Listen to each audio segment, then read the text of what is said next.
Hey all, Pixel here, in Probable Garage, and we got, since this member of the fleet is dead, we've got a new member of the fleet, which is this. This is a 2010 Kia Soul Plus, which is the higher spec version, 2.0 liter engine, 121,000 miles. We got it off the second owner, and we paid $1,600. We literally paid less for this than we did for the 25-year-old Honda. It has some issues as always at that price range. The flex pipe in the exhaust is broken. There's some rust in the front fenders. There's some rust in this rear quarter, but I went underneath and there's basically no rust of any consequence under there. Could use two rear tires, or two front tires rather, but otherwise it's in really good shape. Obviously dents and we bought another car that was a little old person's car. Other than a cleaning, the interior is excellent. The exterior overall is perfectly present. Oh, I didn't even know it had a sunroof. We looked at this in the dark in like less than 20-degree weather. So while I did as thorough a look over I could, mechanically, I didn't pay any attention to the car itself. I just cared if it was in good shape mechanically. And it is.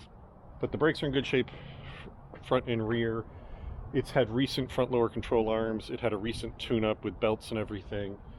I actually bought it off a guy who was a mobile mechanic. The only reason he was selling this is that he had way too many cars for his driveway between he and his partner's kids and blah blah blah, and they decided this was the one nobody was driving, so it had to go. So yeah, it is a pretty sweet little thing. It has already been dubbed Little Mojito because of the color. And oh, I'm so happy. My partner's gonna get to try something nice. It's got, it's much newer. It's 10 years newer than the other one. It has only 121,000 miles. So, that's stupidly low. So hopefully we'll have won the car lottery this time, and this one will last for more than a year, unlike the last two. Alright, hopefully you can hear me. There's a little bit of wind and it's getting late, so I want to film this before it gets completely dark. But let me just give you the quick update. It's currently registered. We got to take it to get inspected. The front flex pipe, I got just a replacement flex pipe section. Plan was cut it, clamp it in, be done. Turns out there was a prior janky repair there that made clamping it impossible because they'd use different size pipes. I tried welding it in, it didn't go in super great, and I discovered once that wasn't a gaping hole anymore, that the next pipe down had multiple welds where it had cracked around the weld, probably from age, possibly because the exhaust was vibrating because that was partially disconnected. I don't know. Anyway, I tried my best to weld those up.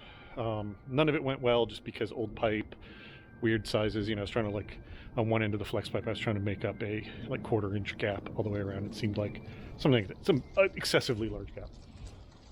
So I did the best I could. I put some sealant on it. I have no idea if it's going to be good enough to pass inspection.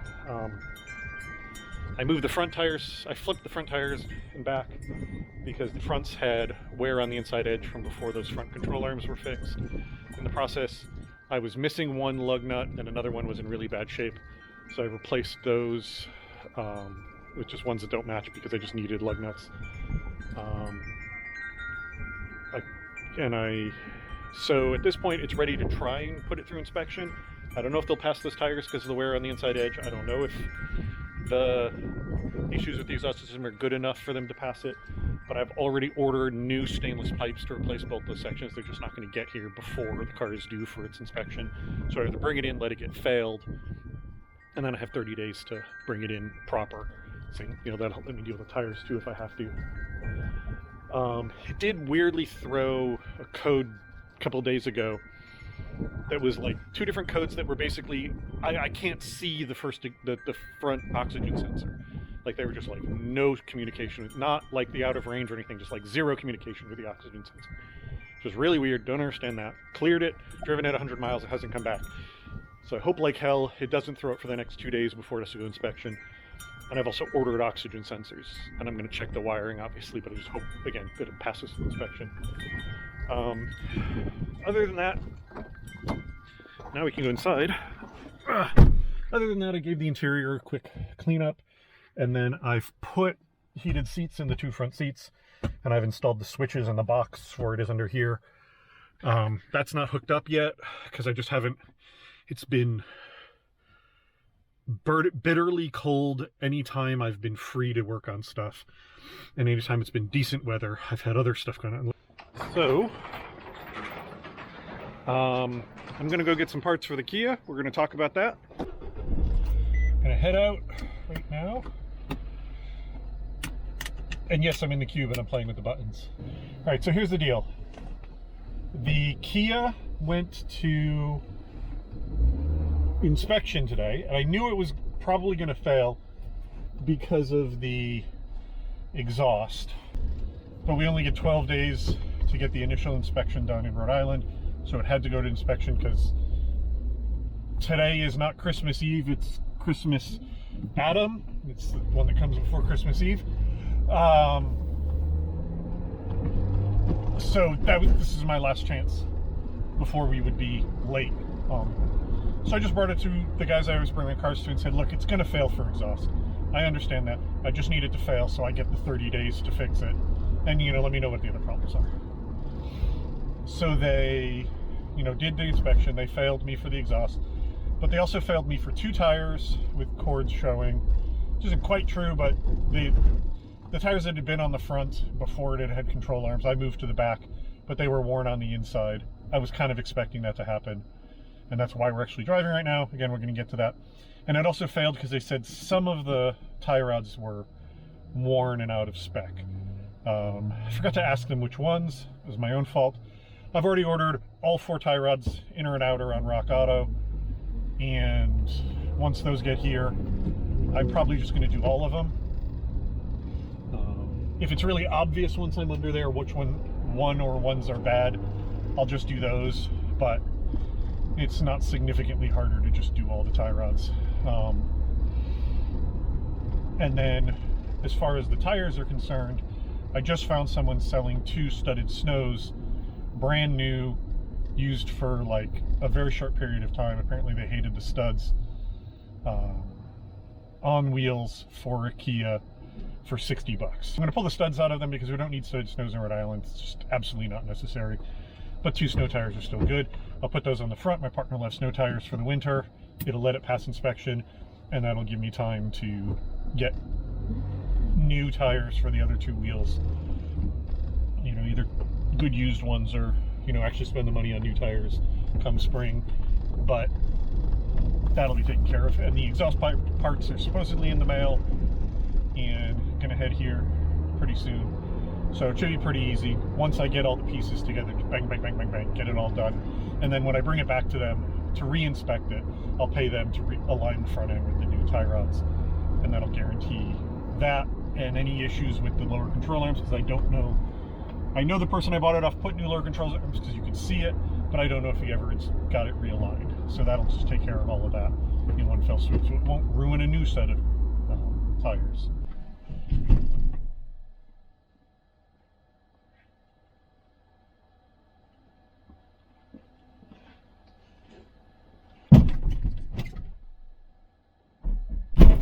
Alrighty, well, we've got some parts, and we're going to work on getting a little Mojito here a little quieter. I was smart last night, and I pulled it in the garage because there's now like 4 or 5 inches of snow outside, which is nice to not have dripping on me. Because the garage is still full of crap, even after cleaning, it is a bit of a tight fit in here. But it's still better than being fully out in the cold. But it is still cold enough in here that I had to go get a different battery because I left the camera out here and the battery froze. So I'm actually going to fire up the little space heater if I can find a good place for it, and then we're going to get ripping pipes off of it. I've got the oxygen sensor out. I've got one nut off.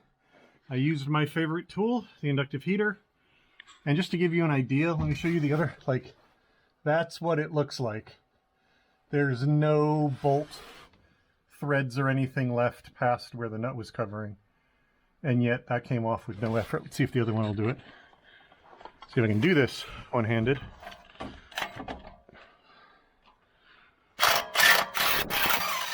Yeah, look at that.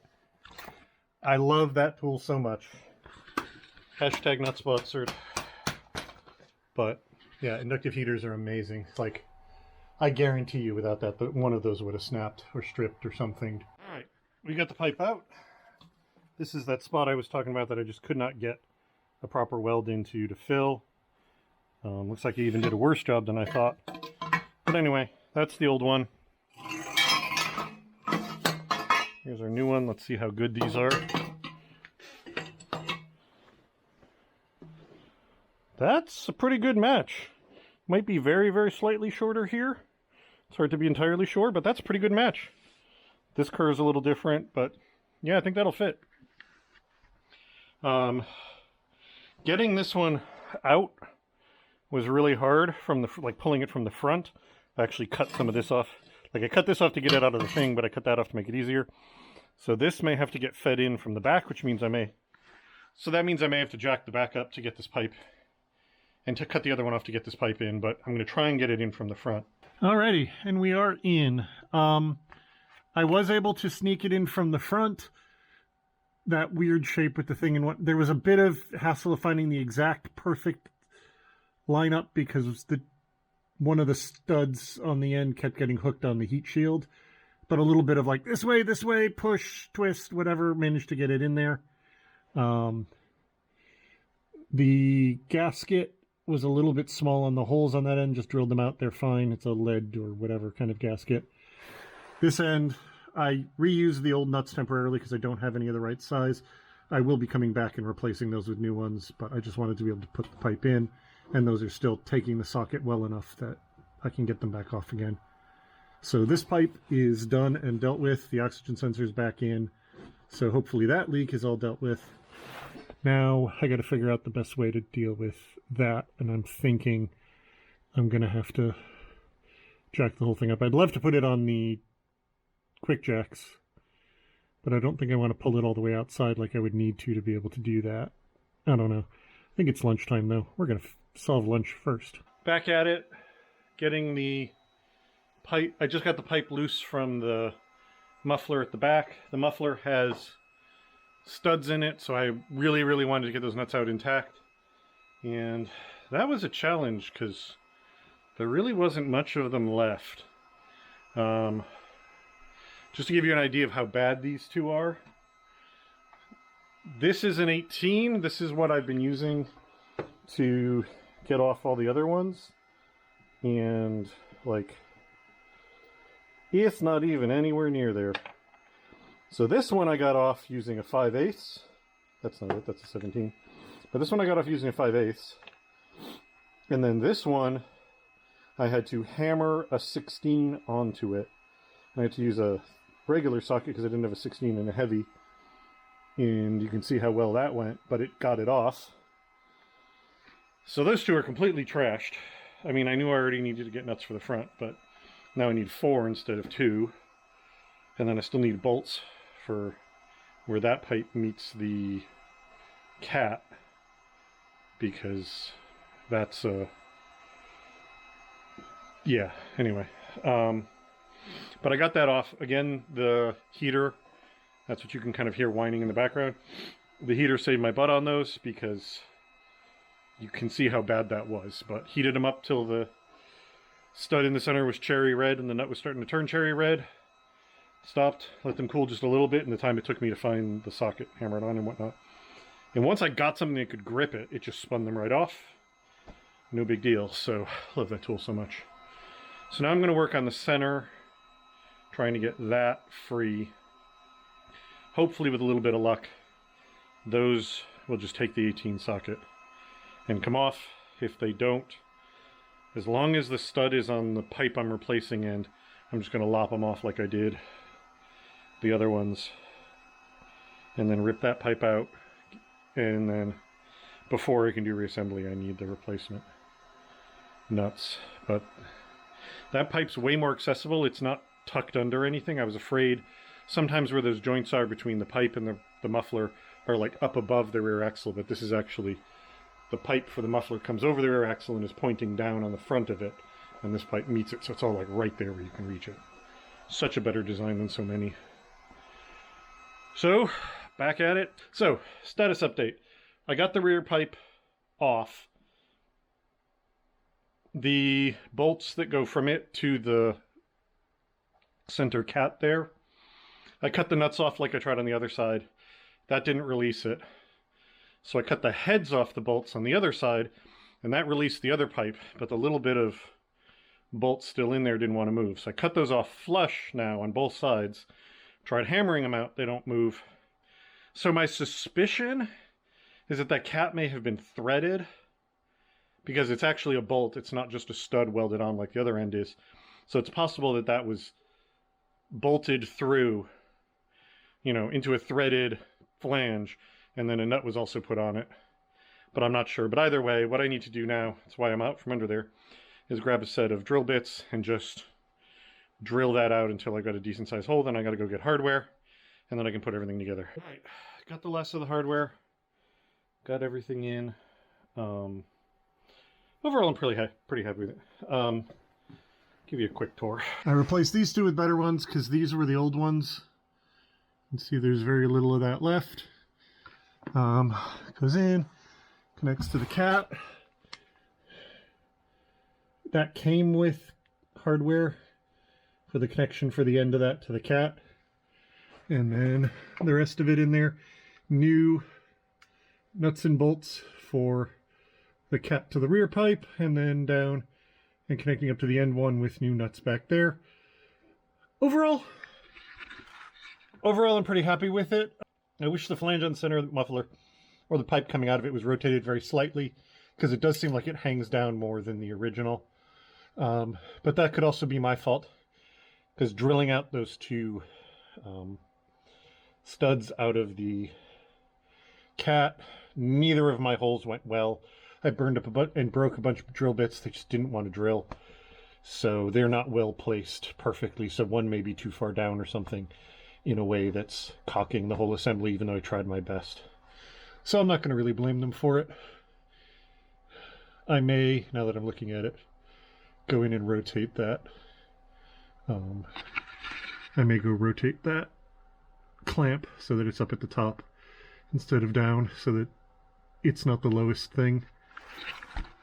But overall, went together well. So let's find out how it sounds.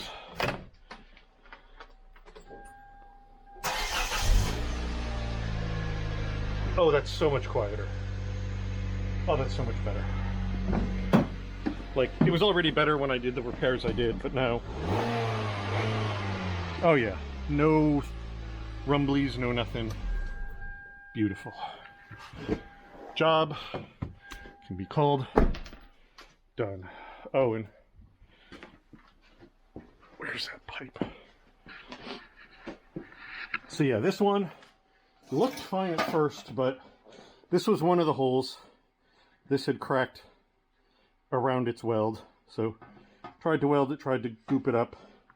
Same down here, but as you can see, same thing. Like, basically where this heat shield was attached, there and there, both cracked and rusted through the weld.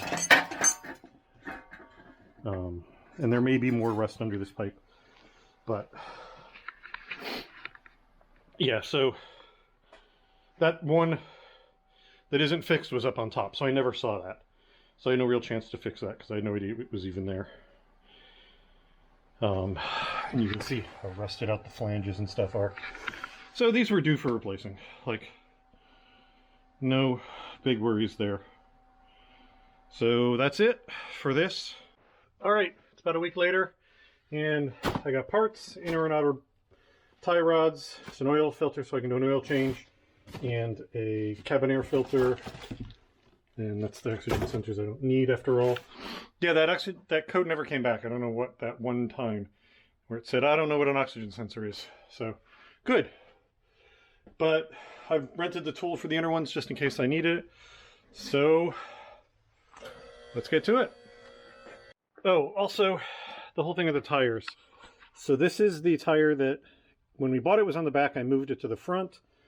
This was the front tire that failed, and like I said, I couldn't really fault them, because technically it's legal here, but like, yeah, that's bad. So as a temporary solution for the winter, I picked up these.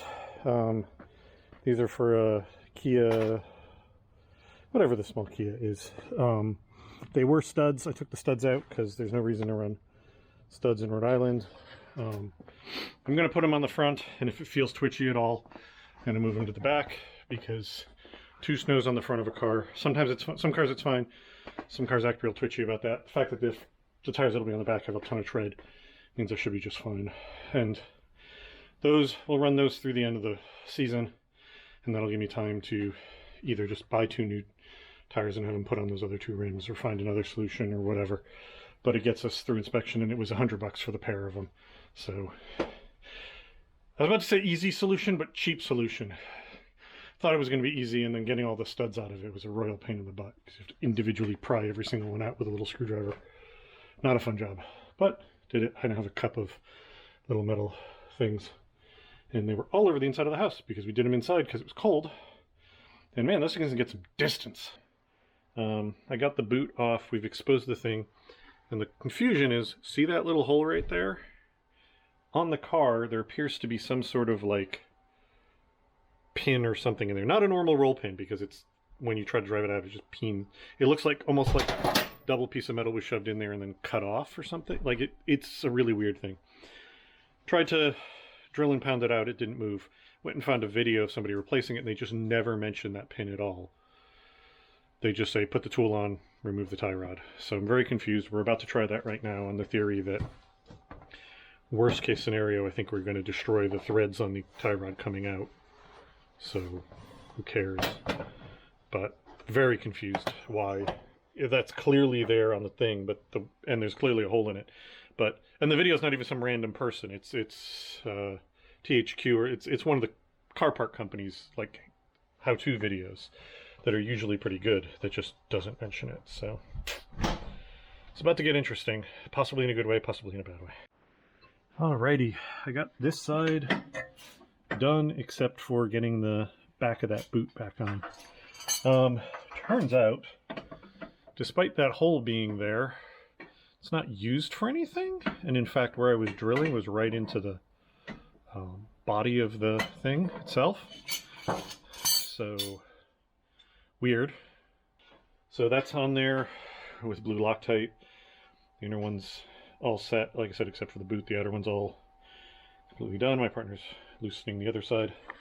Also, shout outs to this style of wrench for the inner tie rod. You basically, you find the right one of these that fits over the tie rod, and then that goes in there and locks. So what you do is you feed this up in there, put it either on the tie rod or behind the tie rod. It's actually a little easier if it's behind the tie rod.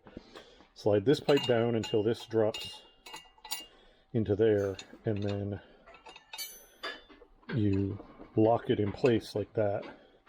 And then that means that you can then grab the body of this and like pull it back and turn it until it seats itself on the threads, and then turn it. It's a little bit of a faff to hold this pipe, and you know, while you use the wrench on it, I found it easiest to like pull it until it was hitting part of the body and couldn't rotate any further, and then I could loosen or tighten it. But this is nice because it's very low clearance. Some of the other ones that like clamp on and bolt and whatnot, if you don't have the clearance, it's absolutely impossible. This one can get into a space not much bigger than the actual tie rod, which is very much what the Soul has. Alrighty, and we are done. I didn't film much because we were basically having a work in the garage day, which we haven't gotten a chance to do that for a long time, so I was going to enjoy the hell out of it. But yeah, everything's been replaced. The outers are definitely on the floppy side. They're not horrific, but they ain't that great. And one of the two inners, the other one. One of the two inners, yeah, see, it can't even hold itself up. So that's not worn out, but that's a sign that the tie rod is on the way out, because that means it's gotten loose. The brand new ones, you have to fight to move them at all. They're very stiff, so the fact that this won't even hold itself up It's a sign that it's got enough wear, it's on its way out. So it's probably just those two outer ones that they had a problem with, but I don't feel bad about replacing the inners. Everything's back together. We've got the snows on the front, and we're going to go take it to lunch so we can then recheck the lug nuts. But should be good. That's all the things that they had problems with. They had a problem with 2 tires, they had a problem with tie rods, and they had a problem with the exhaust. All that's been replaced. I put a new cabin air filter in it. I was going to do an oil change, but today was supposed to be in the mid to high 40s, which is part of why I was like, yeah, I'll wait until today to do the work. And then it just got colder all day. It was 40 when we came out here, and it's colder now. Under the car, I could see my breath, even though we've had that running the entire time we've been out here. So I'm not doing an oil change. I wanted to be done. By the time I got the last zip tie holding the inner boots on, I was just like, I want to be not on the ground anymore. But that's okay. We got all the work we needed to get done. Oil change can happen another day. Alrighty. Well, we went to inspection and alignment the other day and passed flying colors. No big surprise. So for right now I'm done. I still haven't wired up the heated seats, but we keep having this problem of if it's warm enough to do the work, it's wet out. And if it's dry, it's freezing cold out. And because I have to have the doors wide open for it, the garage is too cramped right now to be able to do it. So that'll happen when it happens. You won't see a lot of this probably, just like her other cars. But I do have to deal with that dented door and the rust in the front fenders once the weather's warmer, or once I find a donor car that's already the alien green. So little Mojito is on the road, and that's going to be it. Thank you all very much for watching, and I'll talk to you later.